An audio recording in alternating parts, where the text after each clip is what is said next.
Mad Rockweek presents Serial, the Garrison Green Saga.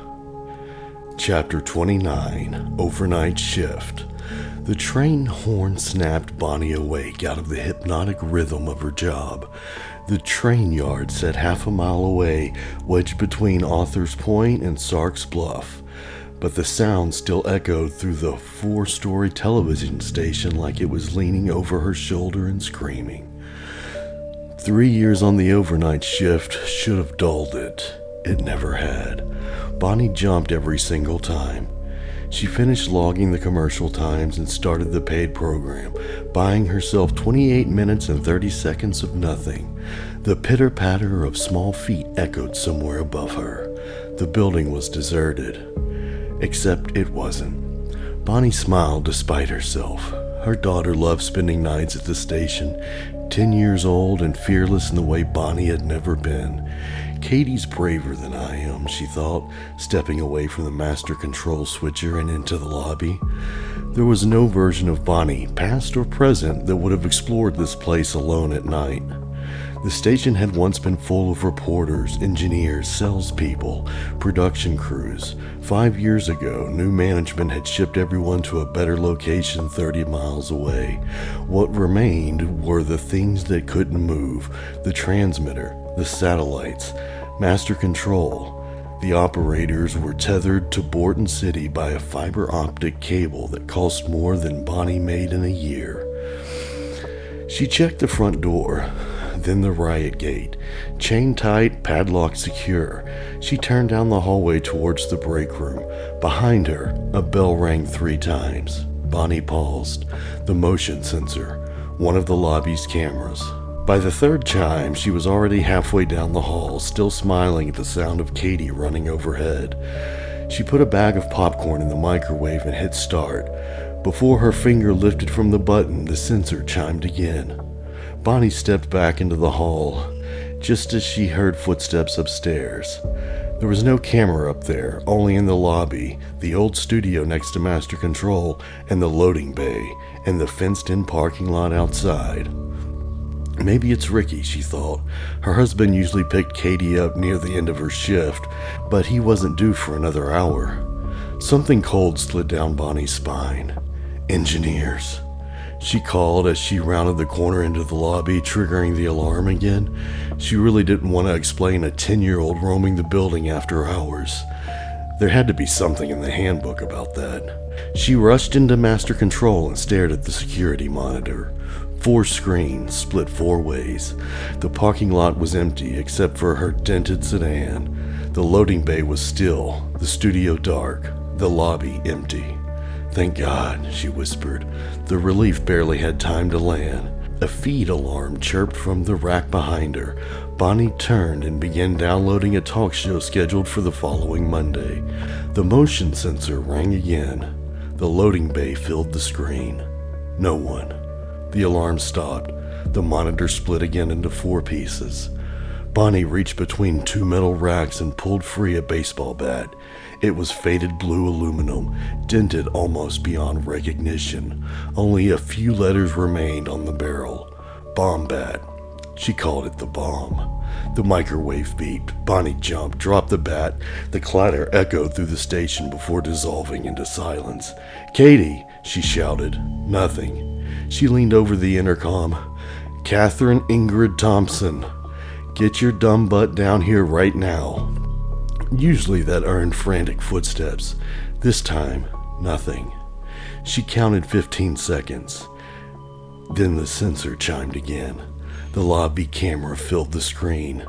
The only light came from the outside in the glow of Master Control. Bonnie stared at the lobby door 20 feet away.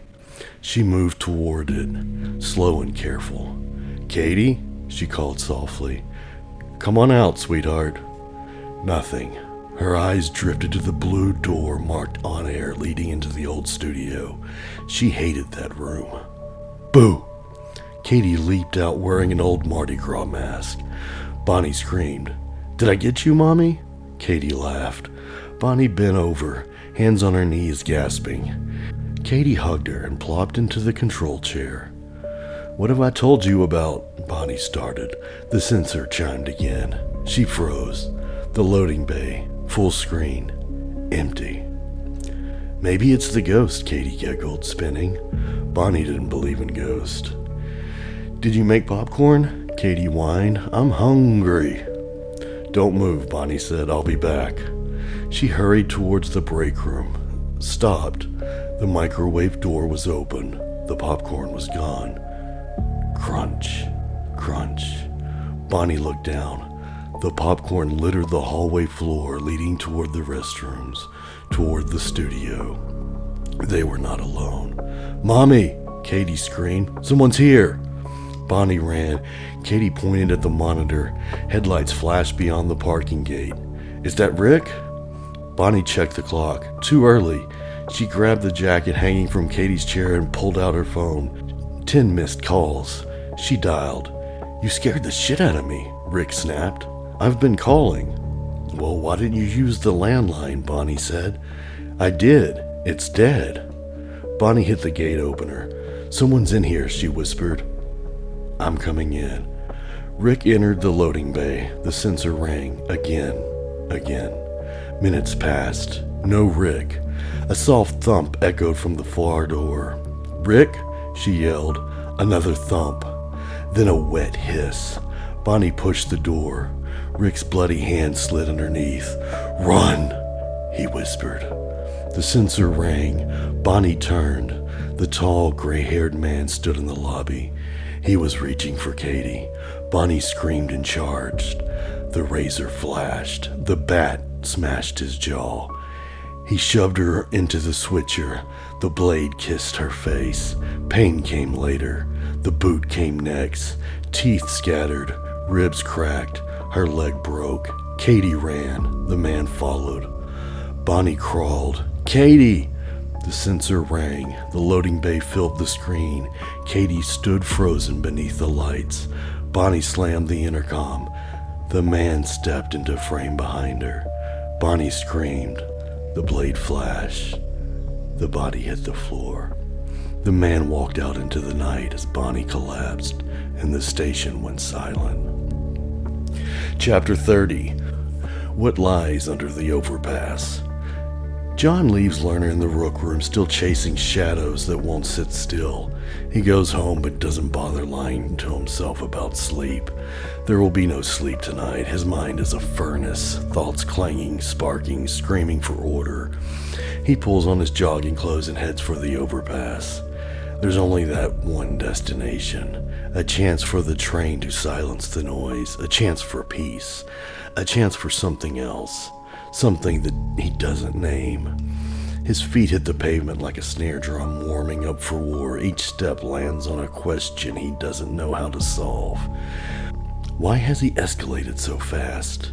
Why now? Why only children? Why breach places like Author's Point or Crosstown? How do you catch smoke? The overpass looms ahead, silent, empty, holding its breath. John slips into the shadow without hesitation. He steps onto one of the rails, arms slightly out, balancing as his thoughts race ahead of him. He starts talking, not to anyone in particular, just to the dark. Why kids, he mutters. If he's eating people, adults make more sense, more meat. The thought turns his stomach. But he's not eating them, John says. He's killing them, sometimes just blocks away from where he took them. Why move the victim at all? He shakes his head. Why do any of this? The rumble comes then, faint at first, felt more than heard. A promise vibrating up through his shoes. His arm hair raises as he steps off the track and starts climbing the slanted concrete wall of the overpass, hands scraping, muscles burning. He climbs into the deepest black where the night feels thicker, heavier. At the top, he turns and sits on the edge of the slope, legs dangling over the abyss. He waits. The train's light cuts through the dark, harsh and blinding. Shadows snap into place. His mind starts preparing for silence, for the sudden, violent quick that would follow. Then a hand comes from the darkness behind him and clamps onto his shoulder. John panics. He loses his footing and rolls down the slanted concrete, scraping and tumbling, stopping just short of the track. The train explodes past him, inches away, roaring like an animal that doesn't care if you live or die. When it's gone, a hand reaches down from the flickering dark above. John takes it. He's pulled to his feet and guided out from the overpass by a chubby homeless man who smells like rain, cigarettes, and old fear. "Hey," the man says once the noise dies down. "You okay, little buddy?" "Yeah," John laughs, embarrassed, irritated. I wasn't expecting anyone up there." "You were yelling about eating children," the man says, taking a cautious step back. "So yeah, I was a little scared to say hi." "Fair enough," John says, chuckling despite himself. The man turns to head back under the overpass. "Hey," John calls after him. "How do you stay invisible?" The man doesn't turn around. "Not by choice," he shouts back. John's phone rings. Another murder. The night closes in again. Chapter 31, The Rook Room. Lerner loses it. It wasn't what you thought, which somehow made it worse because it also was. This wasn't a tantrum. This wasn't anger for anger's sake. This was the sound of something slipping quietly, embarrassingly, through the aging fingers of a man who had spent his entire adult life gripping it too tight. The binder hit the wall with a dull, hollow thump.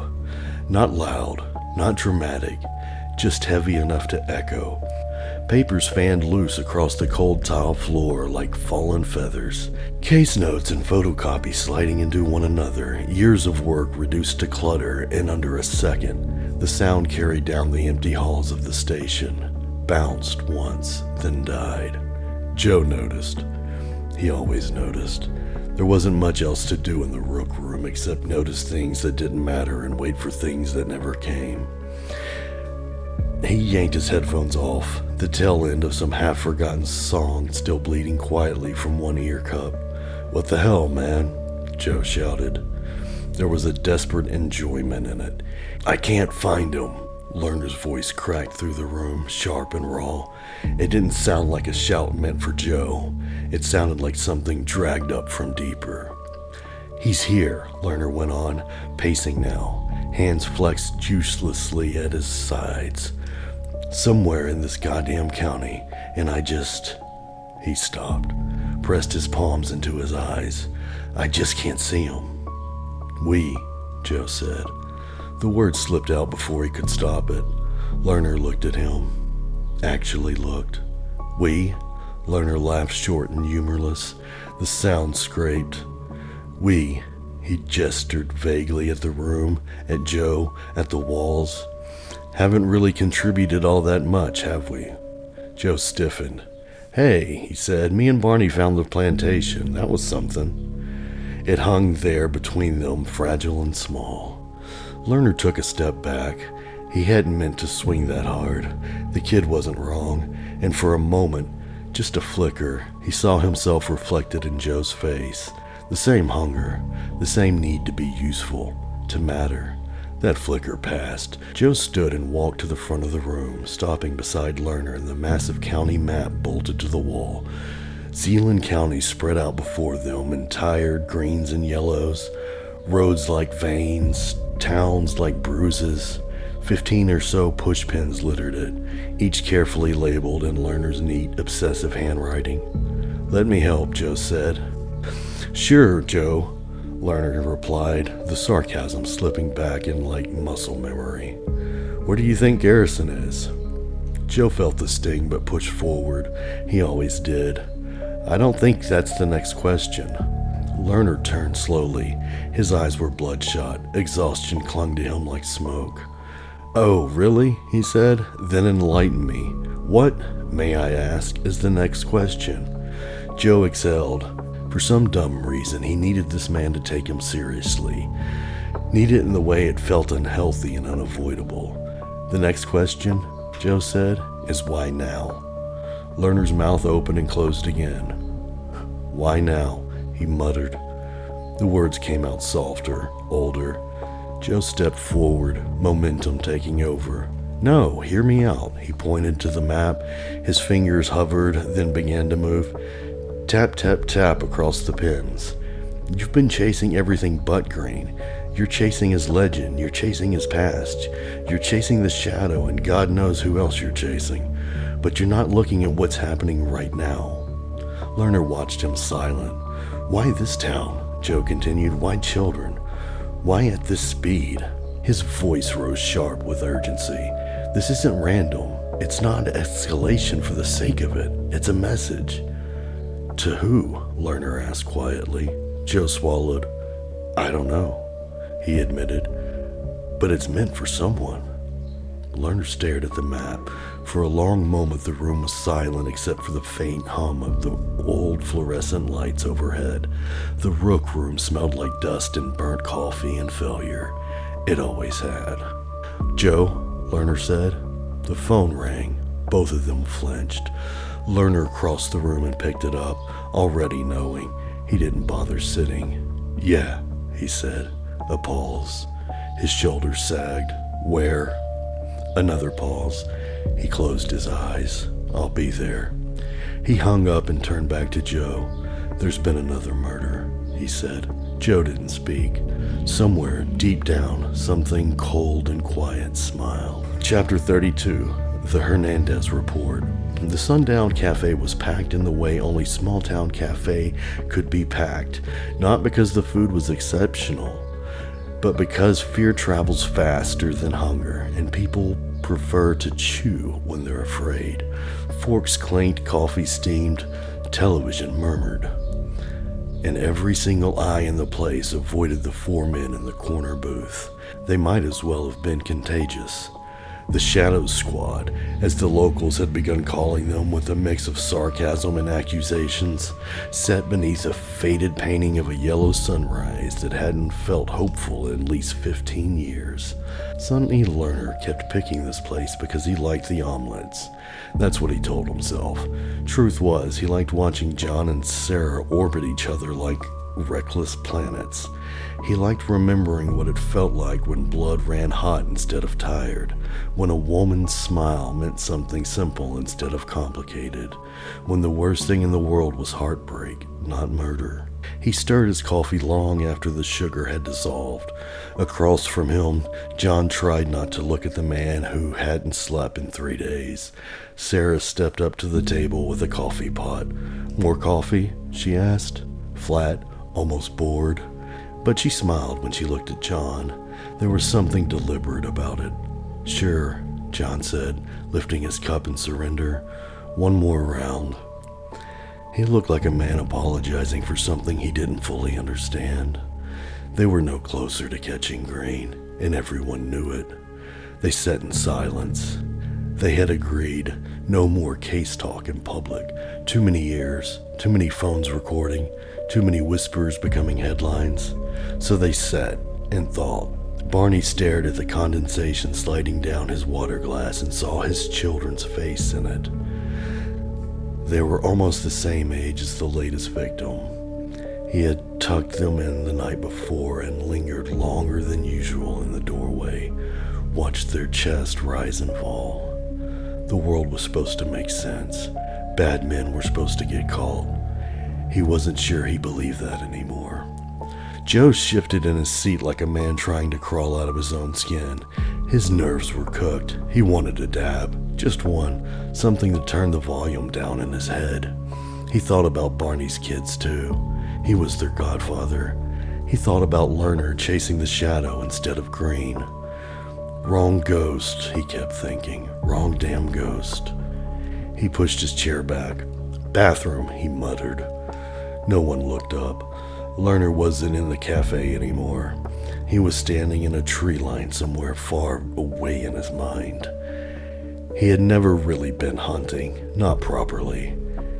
But he liked the idea of it. The stillness, the waiting, the patience required to outthink something wild. In his mind, a deer stepped into a clearing. The woods went quiet. Crickets stopped. The air thickened. The deer wasn't right. Its eyes were wrong, too knowing. A click, the unmistakable metallic whisper of a shotgun being cocked. Birds exploded from the trees. The deer stood on its hind legs and charged. The gun went off. A plate shattered against the tile. Lerner blinked back to the cafe. Porcelain pieces skidded across the floor like white teeth. Sarah stood frozen, staring at John. She had dropped it. No, she had let it fall. She smiled. It wasn't flirtation. It was something else. Something testing. "It's on," someone near the counter barked. The overhead television volume jumped. The local news animation spun across the screen in red and blue. A deep, polished voice rolled out beneath it. "This portion of the Hernandez report is brought to you by the Workers' Union. We work for you." Lerner's jaw tightened. On screen, a reporter stood outside the Master Control Building. Yellow police tape fluttered behind her like a cautionary prayer flag. A killer strikes again. Or does he? She let the silence hang. "Last night, our own Master Control facility, one of our employees lost her child. Authorities confirm a suspect entered the building at the early morning hours. The suspect attacked the mother and killed her daughter. There's one additional victim." The cafe went silent. Coffee paused halfway to mouths. The mother's description of the suspect matches the so-called monster Garrison Green. However, she tilted her head slightly, local authorities are urging the public not to jump to conclusions. The screen cut to John, his own face larger than life, tired, controlled. "We have no reason at this point to assume this was the work of Garrison Green." Back to the reporter, but the cafe wasn't listening anymore. The murmur started low, like distant thunder. "Bullshit," someone said, then louder, "Bullshit." Chairs scraped. "We all know it's Green," an older woman shouted, standing now. "Why are you lying to us?" Another voice, "What are you hiding?" A waitress, older, shaking, pointing directly at John. "Shame on you." Her voice cracked on the last word. "Shame, shame, shame." The chant caught. It always does. "Shame, shame, shame." John stood slowly. "You want panic?" he shouted back, anger slicing through his exhaustion. "You want riots? You want parents pulling their kids out of school because of a rumor?" But his voice was swallowed. Someone yelled, "They're incompetent." Another, "Bring in the feds." That one stuck. "Bring in the feds. Bring in the feds." Joe slid back into the booth from the bathroom, eyes wide. "Yeah," he muttered. "I just got cornered by some dude washing his hands like I personally killed his dog. We should probably go." Lerner was already on his feet. He dropped cash on the table. No one reached for it. Barney stood next, shoulders tight. John hesitated 1 second too long. Sarah was looking at him. Not afraid, not angry, just watching, measuring. The chant grew louder as the 4 men pushed toward the exit. "Shame, feds, Green, lies." The door swung open. Cold air hit them like a slap. Behind them, the television kept talking. The town had been frightened before, but now it was angry. And anger spreads faster than fear. By nightfall, social feeds would be flooded. By morning, someone would demand resignations. By the weekend, there would be petitions. The shadow didn't need to kill again. The town, it was begging to devour itself. And somewhere, unseen, something was smiling.